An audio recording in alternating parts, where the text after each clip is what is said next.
Welcome into Sports Tonight. Bailey Burmaster driving a solo shift tonight.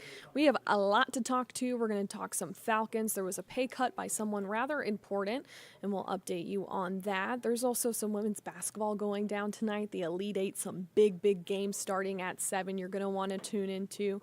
We're going to hear from Georgia football as they continue their spring. We'll hear from some DBs, maybe talk a little Georgia men's basketball as well. But let's start with the latest news right here in town. We also need to talk about the Braves because they're off to a very hot start. But let's start with the Falcons. Taylor Heinicke is still with the Falcons, but in doing so, he's going to take a pay cut. According to roster management system, Heinicke took a pay cut recently from an expected $5 million base salary in 2024 to $1.21 million. That is a significant cut for someone of his nature. His $1.32 million roster bonus, which was due just after the league year last month, was instead classified as a signing bonus. His $40,000 per game active roster bonus was also removed from his contract. So he's going to be duking it out for whoever else is there for the backup. The reduction in the deal for Heinicke's cap number from $8.96 million to $4.53 million, including a cash value that was $2.53 million. What you really need to know is if the Falcons were to release him at this point, he would cost $3.32 million in dead money with only a cap savings of 1.21, which means, he is going to be a guy behind Kirk Cousins and going to have to duke it out with someone else. Who knows if they draft someone, if they bring others in, maybe they keep Logan Woodside. We do not know. We will continue to see what happens there. It's one of the flurries of moves Atlanta made at quarterback in the last so often. If you remember, they also dished Desmond Ridder to the Arizona Cardinals for receiver Rondale Moore, getting more offensive weapons. It's not the offense you're concerned about. If you look at the draft long term, it's probably going to be something they look defensively to do. You got a lot of really good offensive pieces, whether it be Bijan Robinson, Drake London. Drake London is someone who could give them substantially a lot more with better quarterback play, which is what they're hoping for from Kirk Cousins. Heinicke is 31. He is from the area, went to Collins Hill High School. He completed 54% of his passes last year for 890 yards, 5 touchdowns, 4 interceptions in 5 games. So we'll continue to keep an eye out here for what's happening with the Falcons. Before you know it, there will be mini camps, the draft. There's going to be a lot to pay attention to as Raheem Morris and his staff get underway. But it's definitely an exciting time to be a Falcons fan. In addition, let's keep it sports related. Spring games are around the corner, whether that's for Georgia or Georgia Tech. I believe those are on April 13th, which is a Saturday, both of them G-Day in Athens. And then Georgia Tech's game right here will be the 13th as well, around the same time. I think they're noon and 1. So something to pay attention to. Spring keeps rolling on. Kirby keeps his team moving. Let's hear some sound from what went down in Athens concerning some DBs and what's the latest from their position group. Well, as we know from past experiences, I've been here for 3 years, so, there's always very high competition at the safety level from Chris Smith to Javon Bullard and stuff like that. So, it's always going to be competitive. We like to compete here at Georgia. Hey, I'm just wondering, obviously it's your first time in here, so that's part of the leadership committee, I think, and everything to be a team spokesman. Yes. You and Julio, did you flip coins about it? And is it something you've been aspiring to get in this position to where you're not only playing, but you're a leader on the team? Well, so how I would say it is, Julio, he's nervous right now, so I decided to go first. But getting this position right now, my mom really been media training me since I was little. So as I've been growing up, she's been asking me questions because she's like, "You're not going to go on TV and embarrass me." So that was one of her main things. Hey, Corey, you talked a little bit about the safety rotation and battle, but I believe you're cross-training at Star this spring as well. Talk us a little bit about that transition, and the learning curve at that position has to be pretty daunting. Well, I kind of played Star in high school, so I know it's not the exact same as Georgia, but it's here and there the most dissimilar. So as I've been cross-training, I've learned that, like, learning safety helped me learn star better and star faster. As I'm continuing learning, like, I still mess up. Everybody makes mistakes. But, like, we're, like, I don't know. Like, it's good to be cross-training and stuff, learning multiple positions and doing the best I can at every position. Yeah, Ja'Cory, with what you just said about your mom, it seems like she has always had confidence in you, high hopes for you. Just how has she and the rest of your family kind of supported you through these first couple of years at Georgia, where maybe it's been difficult sometimes not seeing the field as much as you would have liked? So my mom comes here at every game, and I would say my family is a pretty athletic family. Like, I came from an athletic family, so everybody holds high expectations for me as I've come to this level. And I would say, like, she's like my greatest, like, support role. She comes to every game. She comes to every spring game since I've been here. So, you know, I love my mom. I hold everything dear to her. Yeah. New position coach in Travaris Robinson. What has he brought to sort of that safety star room, and what have been your early impressions of him? I've known Coach T-Rod for quite a little minute now. Since I was a Florida kid and he was at Miami. So he recruited at Miami, then he's here at Georgia now. So I would say, like, I've known him for a little bit. He's a cool coach. Him and Coach Muschamp's been coaching together for at least, they said, like 15 years. So they're pretty much the same person. If I can, like, get, like, my reps in, I practice, when the game comes, it should be, like, you know, really, like, easy, and it shouldn't be, like, as hard as practice was. So, like, you know, and it really helped me develop, you know, going with the ones every other day alongside with Dalen Everett. So, you know, it helped me a lot. So, yeah. Julian, you flirted with the transfer portal back in December, January. What led to your decision to ultimately stay at Georgia and work it out here? So, for the transfer portal, so, like, you know, I'm from Houston, Texas. So, like, that's like 12 hours away when you drive. And, like, you know, after the games, I used to see, like, you know, all my other teammates who, like, from Georgia, them with their people and all that. And, like, you know, like, it kind of got to me a little bit. So, like, that's why I went to portal, because, like, you know, I want to play close to my people. But then, like, I talked to Kirby and Muschamp and Coach Dante, and then, like, they were saying, like, you know, this can be, like, a big year for me. You know, this can be, like, my, like, year, like, come out if I, like, to have, like, a good year. So, like, I thought about it, and, like, you know, it would just, I wanted to be developed, then just be down there just for 1 year and just say that I'm close to my family. But I just stuck it out here because, like, the development part is, like, one of a kind compared to all other schools. So, yeah. You mentioned Coach Williams there. Just what have your impressions been of him a couple weeks into spring practice? So, Coach Williams, I've been knowing him since sophomore year of high school, since COVID first started. Me and him have a tight relationship. You know, he has us doing these ball drills every day in practice, and, like, you know, it's been helping me, you know, like, better my ball skills, like, you know, from last year. So, like, yeah, I mean, I like him a lot. Me and him, like, relate a lot. So, yeah, I like him a lot. Press the point. How much thought did you actually put into it before you, I forget whether you put it on Twitter or Instagram or whatever, and then, like, how had you talked to the coaches before that, and then how quickly did you hear from them after you kind of sent it out there on social media? Right. So, you know, me going back home, you know, I think we had like a week off after the bowl game, you know, like, and it just, like, kind of hit me because, like, you know, like, I'm back at home and I, like, barely get to see my people a lot.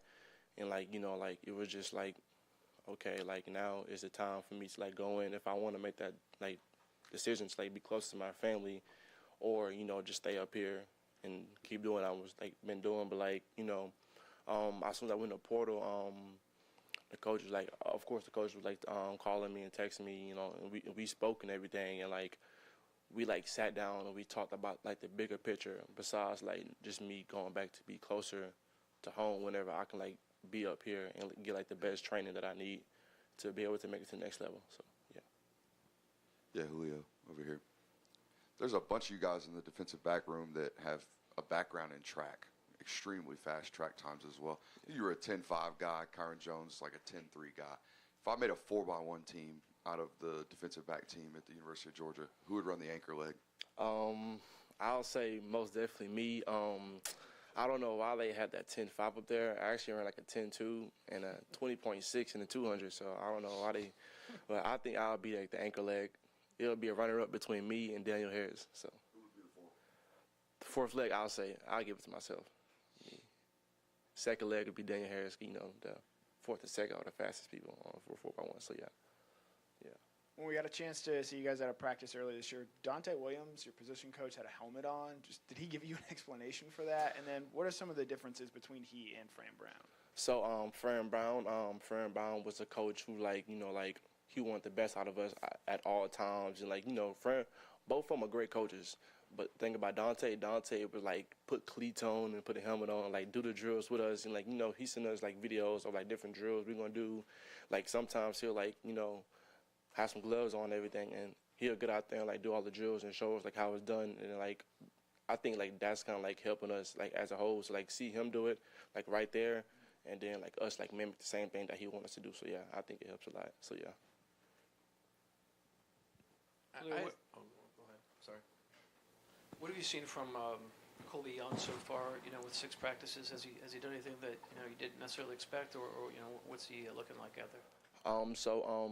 I've seen Kobe Young, before he even got here, his little film he had over there in Miami, and he's a good jump ball guy. So he's been going on top of people. He's a big guy, so he's really gonna be a big a big piece of us for this fall coming up. So yeah, he's a real good guy. It was interesting hearing you talk about the DB speed. I'm sure at some point Aaron Smith has probably talked to you about a race. If you could, I don't know if you want to comment on that, but I wanted to follow up on what you were talking about on the decision to stay here, because we talked with Mike a little earlier, and Amarius Mims talked to us about short-term, long-term.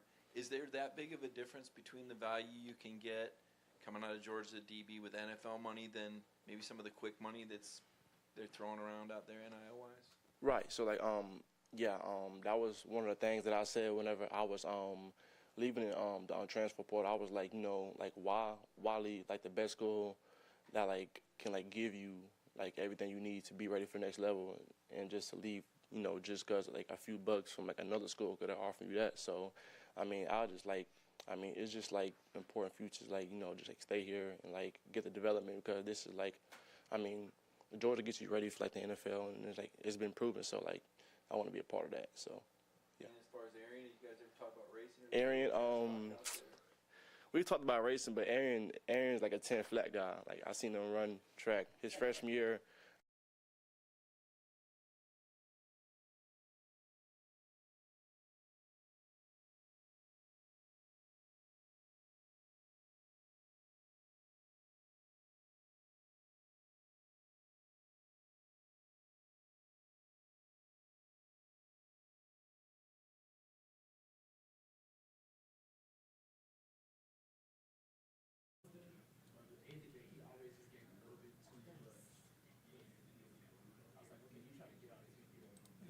Let's stay in Athens, why don't we? But let's switch gears. Let's talk a little bit about the men's basketball team. Ole Miss's decision to pass on the NIT bid opened the door for Georgia, who accepted it and has absolutely run with this opportunity. The Bulldogs have won their first 3 games in the tournament to advance to the semifinals for the first time since 1998.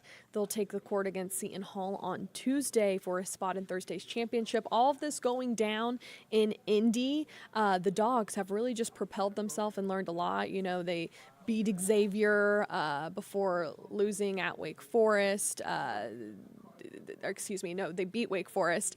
So really just rolling and rolling. They've really made a name for themselves, but they're getting ready to be in Indy now. So let's hear from Coach and the gang about what they expect by taking on the Pirates. Thank you, JD. Pleasure to be here. Honor to be here. Represent the University of Georgia. Historic event and historic venue, obviously, a special place. Really proud of the run that these guys have made, proud to be a part of it. Knowing more important, obviously, to what we're doing than these 2 guys who have finished strong, playing the best basketball of their careers. We're playing the best basketball of the season. 5 of the last 7, these last 3 have been really impressive with the way that we've played. So trying to take advantage of every opportunity we can get, and we're appreciative of this opportunity. So happy to be here. Okay, first question for the players. Both of you would answer. Talk about what it's been like to have this extra time with your team. You're one of only 8 teams playing right now. What does that mean to you guys, and how much have you enjoyed being the only team here that's had to really go on the road and win some big games? I think it has been good for us, for the foundation, and for the year we had this year, and for the commitment of all the players. So I think this was a great opportunity for us. It's been fun. I mean, you can just look at our culture. There's no guys that opted out of the NIT. We just wanted to play, have a good time. We really love each other. I say it all the time. So an opportunity to keep playing with these guys, and especially for me and Russ, our last year, has been a blessing. John Dedman, I'm with the local host group here.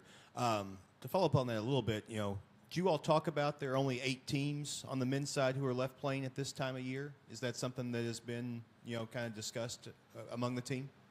I mean, we be watching the March Madness basketball and stuff, so we know how many teams are playing now, in NIT. So we obviously know, and that's a blessing, man, to play. That's my first time in 5 years of college, play for 10 months a year, so that's a blessing. Yeah, same with Russ. I mean, our freshman year, postseason got canceled because of COVID. So now that in our 5th year, our last year, a chance to be playing in postseason, is a blessing. So. I'll go one more. Just in terms of, have you all practiced yet, or you all are after this? So, your thoughts on just Hinkle Fieldhouse as a historic venue and being able to have a kind of a unique postseason experience in a 100-year-old basketball arena with a lot of history. Yeah, and I haven't been familiar with the story of this, of this gym and stuff, but I'm gonna after today, I'm gonna be able to go and switch a little bit more about the story of this great gymnastic and stuff. I mean, it's Hinkle Fieldhouse is very historical, so I think that 20 years from now, when I have children that are playing, I can look back and say, hey, I've played at a lot of different, big-time arenas, being in the SEC and now Hinkle Fieldhouse. So it's been a great ride, and I can't wait to, play a game there. Okay, let's go to Zoom. First, we'll have Jordan Hill, then Palmer Thoms, and then Mike Griffith. Yeah, guys. Noah, you hit on this a few minutes ago, the fact that this run has extended y'all's college careers. Just what's that experience like, knowing that y'all are still playing and got a chance, like you said, to play in Hinkle Fieldhouse now? It's great. I knew that after Florida, we had some. I felt like we had some time left. I didn't want to, jinx our team, but an opportunity to keep playing with my teammates, my brothers. This is a family. I'm gonna remember this for the rest of my life. I'm, glad I made this decision, and I wouldn't have picked any other way if I had to do it all over again. Yeah, I think this year has been my best basketball college career year. So I'm just embracing it. I give everything I have. We're gonna focus about this game today, and go get the answer, get it done. Yeah, this one's for Russell. Just I know you were battling a little bit of an illness last week. How are you feeling? And what was it like to be watching from the sidelines more than you have been most of the season? Oh, it was good. I know all my teammates. They're just being ready where their name were called. And it was good to see my teammates, especially Frank, respond to his time, respond to his name. So I'm really happy for him. And so it's been good all year. Okay, Mike, if you'd go ahead, and everyone else on the call, if you'd identify yourself and your affiliation, we'd much appreciate it. We're going to take Mike Griffith next, and then we're going to have one more in the room, and we'll get back to the Zoom right after that. Yeah, for Noah, I'm sorry, Mike Griffith, AJC's Dog Nation. You mentioned that you guys have been watching March Madness, and you guys were beating Alabama by 13 points with 11 minutes left. You had a double-digit lead on Tennessee, an Elite Eight team. How far is Georgia basketball from being one of those NCAA tournament teams? And has that gone through your mind watching Alabama, thinking to yourself, and Tennessee, yeah, you guys had those teams beat? Yeah, we laugh about it all the time. I think that even though this is our first year here, I think we've seen a a change in Georgia basketball, and it's going to keep growing, you know, even when we're not here. I think that was the main goal of us coming here, help building something that's bigger than us. And, you know, I hope Coach White and the rest of the staff keeps, you know, making those strides to bring Georgia back to where it needs to be, and not just be a football school. We can be a every sports school. So that's the main goal. Obviously, I'm not surprised about, you know, all the ACC teams and stuff in the March Madness run and stuff. And I'm just really confident about Georgia basketball future. Okay, we'll go in the back of the room. Yeah, NIT Stu with Barking Crow. So y'all, this is your first season at Georgia, but you are the older guys on the team. What's it been like seeing the younger guys develop this year? I know you guys run a really deep rotation, a lot of freshmen. And what advice have you been giving them of what to take away from this March run? Obviously, you know, it's been great. We have a lot of good players, young players and stuff. And also for our kind of point of view, it's been a good thing to lead by example, you know. So show the young man how it looks like, just respond the way we've been coaching hard. So I think it's a good thing for them to learn and grow.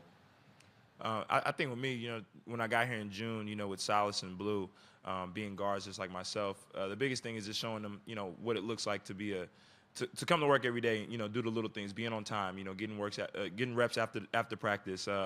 In this tournament, like I said, this is my first time playing the postseason as well, so I try not to say too much because I haven't been here, but leading by example is the main thing. You know, if Coach White says, you know, run through that wall, then, you know, I meet him on the other side. And that's what it needs to be like for the whole team. So just trying to show that every single day. And, you know, I know that when I'm not going to be here and I'm done playing college basketball, Georgia's going to have good hands with Blue and Silas. So they're growing every day, and I'm proud of them. Okay, we're going to finish up with the players. We've got 3 on Zoom. First, Anthony Dasher, Chip Towers, and then Zach Klein with the players. Yes, Anthony Dasher, UJSports.com. Noah, kind of follow up on Blue and Silas just a little bit. I remember down in Birmingham for media days, you talked about taking both those guys under your wings, so to speak. Just elaborate a little bit more on the progress they made to where they were that day in Birmingham to right now, getting ready to play a game tomorrow. Just their confidence.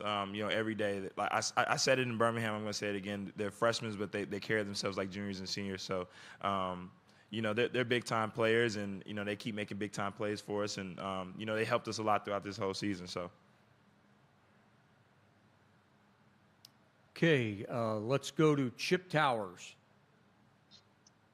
Yeah, I guess, hey, Noah, I guess I'll ask this to you specifically, but, you know, I've seen a lot of sort of sarcasm and stuff about the NIT. I saw somebody refer to it as the NCT, the Nobody Cares tournament. Obviously, that's not the case with you guys, but there are like 7, 8 teams or so that decline. So what would you say to those teams right now, or what's your feeling about that? Because obviously you guys are taking this really serious.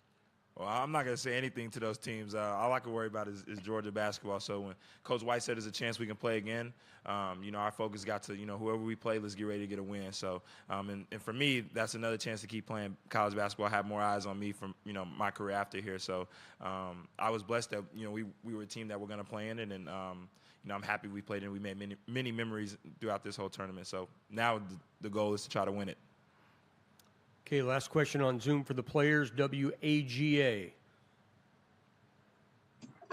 Hey, this is Kelly Bryce with Fox 5 in Atlanta. Just wanted to ask you guys about how you've grown, even just in this short time of the NIT and the postseason compared to, obviously, in the regular season. It seems like you guys have talked about playing your best basketball and all that kind of stuff. How have you grown as a team in just this short postseason? Okay, we'll start with Russell.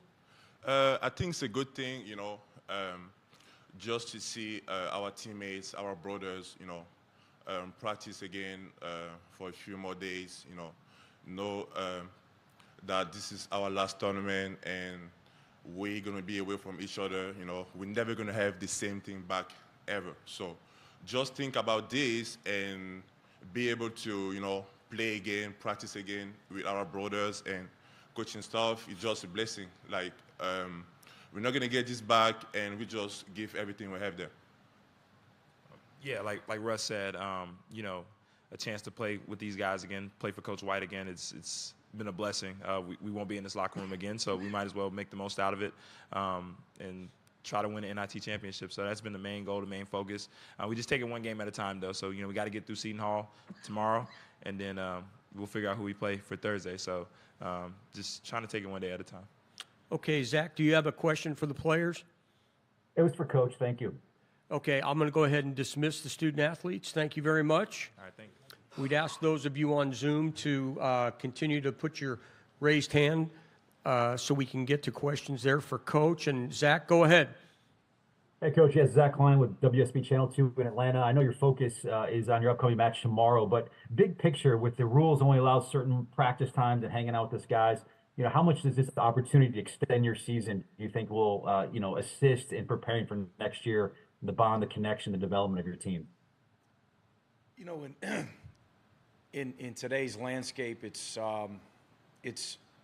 uncertain based on obviously what happens this spring with our roster and every other roster in our league. And we could talk about that for a long time. I'm more focused on just trying to help these guys. A couple of these guys here, Noah and Russ, RJ Sunahara, guys who have exhausted their eligibility. We've got 4 fourth-year juniors that have options this spring, of course. We've got some freshmen. We've got some other third-year guys. This is about this current team more so than anything. I mean, extra credit might be building for the future, and I appreciate these guys' comments about the future of Georgia basketball. And we'll get there, but we can talk about that next week. I really would like to see this team just continue to play well. They're playing their best basketball of the season. I love being with these guys. I love working with these guys. I'm proud of our development, especially over the last month, just trying to help these guys finish strong. Next question, Mark.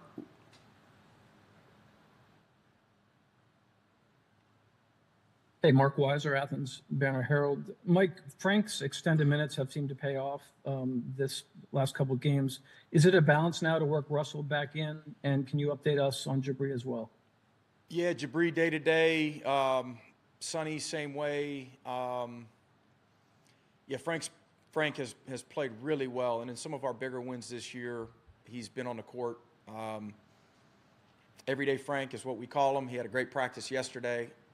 I would bet that he has a great practice today. That's who he is. He works. He's got great energy, and he really played well the other day. Is why we continued to call his number, and why he continued to earn the right to stay on the floor. So we'll evaluate it, in real time tomorrow night. But Frank will certainly continue to get opportunity. Jordan. Yeah, Jordan Hill, Dogs 24/7. Mike, I asked Noah and Russ, about this tournament run, the fact it's kept their seasons, their college careers alive. Just what's that meant to you to see the run this team has made, especially those older guys continuing to get to play? It's been awesome, and I don't, it's for the past month. I mean, this team has been super, super competitive. There's not a lot of teams in the country that, regardless of the circumstances, could do what we've done. There's obviously a few, and a couple of those teams are still playing in the other tournament. But the way that these guys have performed, we've won 5 of the last 7. We lost at Auburn. They have as good a home court advantage as anybody in the country, of course. Played. Going to dip out a little early because I don't want to get out of here without talking about the Elite 8 games for women's basketball tonight.